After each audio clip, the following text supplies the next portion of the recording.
Pense um pouco, como é que os governos decidem o que vai ser construído? Uma ponte nova, um hospital, um fórum. Quase sempre a gente imagina que é uma decisão puramente política, não é? Mas e se existisse um jeito de fazer esse processo ser mais justo, mais transparente e, principalmente, mais eficiente? Pois é, nesta análise a gente vai mergulhar fundo numa abordagem bem científica para priorizar obras públicas. E essa é a grande questão, o ponto central de tudo. A decisão de construir algo deve vir dos interesses de quem está no poder ou de dados concretos que mostram a necessidade real das pessoas? É o velho dilema entre uma escolha subjetiva e um método baseado em fatos. Olha só essa comparação. De um lado, a abordagem política, subjetiva, influenciada por interesses, às vezes ineficiente e com pouca transparência. Do outro lado, a abordagem técnica, que busca ser objetiva, usar métodos científicos, maximizar o uso do dinheiro público e seguir critérios bem claros. A verdade é que a lei já nos empurra para esse segundo caminho, um sistema mais racional. Então, vamos lá. Esse é o nosso mapa para hoje. A gente começa entendendo o problema, depois mergulha num caso real, destrincha a solução que encontraram, olha os resultados práticos e, no fim, discute o que isso tudo significa num cenário mais amplo. Ok, vamos começar pela raiz da questão. Esse eterno cabo de guerra entre a vontade política e a necessidade técnica real. E olha que interessante, isso não é só uma questão de bom senso, é lei. A nossa Constituição Federal é muito clara, a administração pública precisa ser impessoal e eficiente. Ou seja, a base legal para uma abordagem técnica que trate todo mundo igual já existe e é muito sólida. Bom, com essa base toda em mente, vamos sair da teoria e ver como a coisa funciona na vida real. Um caso aqui no Brasil precisou de uma solução bem concreta para esse exato problema.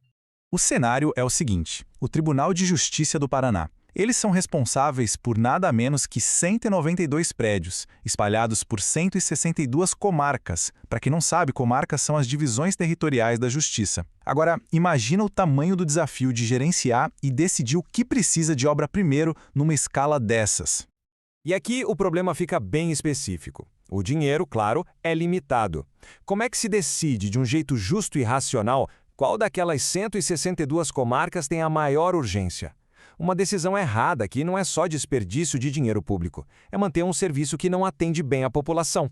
Para resolver esse baita desafio, foi preciso inovar. Eles desenvolveram uma metodologia, uma fórmula mesmo, para tomar essa decisão de forma totalmente objetiva. Vamos ver como isso foi feito.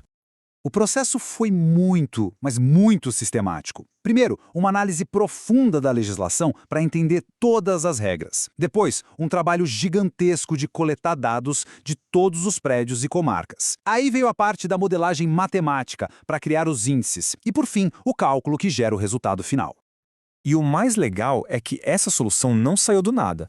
Ela foi construída em cima de diretrizes nacionais que já existiam, mais especificamente a Resolução 114 do CNJ. Essa resolução já dizia que era preciso ter um sistema técnico de avaliação, ou seja, eles só colocaram a regra em prática. Então, a tal fórmula é feita de 7 ingredientes principais. E eles medem de tudo. Se o espaço do prédio é suficiente, se os serviços estão todos juntos ou espalhados em vários lugares, quanto se gasta com o aluguel, como está a condição física do imóvel, se ele é acessível para todo mundo e até o desenvolvimento social da região. É bem completo. Certo, ter os critérios é um passo gigante. Mas qual deles pesa mais? A condição do prédio é mais importante que o crescimento da população local? Como é que se define o peso de cada um sem cair de novo na armadilha da opinião pessoal, da subjetividade? Aqui é que a mágica acontece, com uma ferramenta bem sofisticada chamada Método Fuzzy Delphi. O nome assusta um pouco, mas a ideia por trás é genial. Pense assim, ele pega o conhecimento e a intuição de vários especialistas, processa tudo isso com matemática e transforma em um número, um peso objetivo para cada um daqueles 7 critérios. É a ciência transformando opinião em dado concreto. Então, com a metodologia toda montada e os pesos definidos, o que aconteceu? O que essa fórmula revelou na prática? Vamos ver os resultados.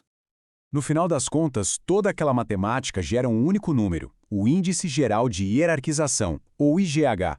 Cada comarca recebe sua pontuação e a regra é super simples. Quanto mais baixa a nota, maior a urgência, maior a prioridade para receber um prédio novo. E olha só que resultado fantástico! O sistema criou um ranking muito claro. Aqui a gente vê as 5 maiores prioridades. Repara que as 4 primeiras têm pontuação 0. 0. Mas por quê?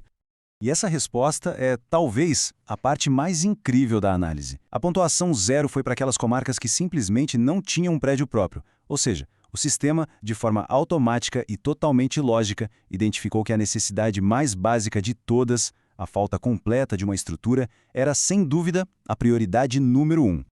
Agora que a gente viu a solução funcionando, vamos pensar um pouco no real impacto disso. O que um modelo como esse representa para o futuro da gestão pública? E o que os especialistas acharam mais importante na hora de dar os pesos? Depois da necessidade óbvia de ter um espaço, a condição física ruim de um prédio foi o que mais pesou, com 20%. Isso mostra o quanto a segurança e a funcionalidade das estruturas que já existem são uma preocupação real.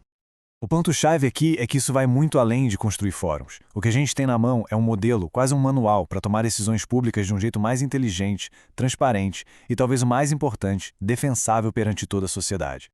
E os benefícios são enormes, né? Otimiza o dinheiro público, que é sempre limitado, justifica cada decisão com dados, o que dá uma baita segurança para o gestor.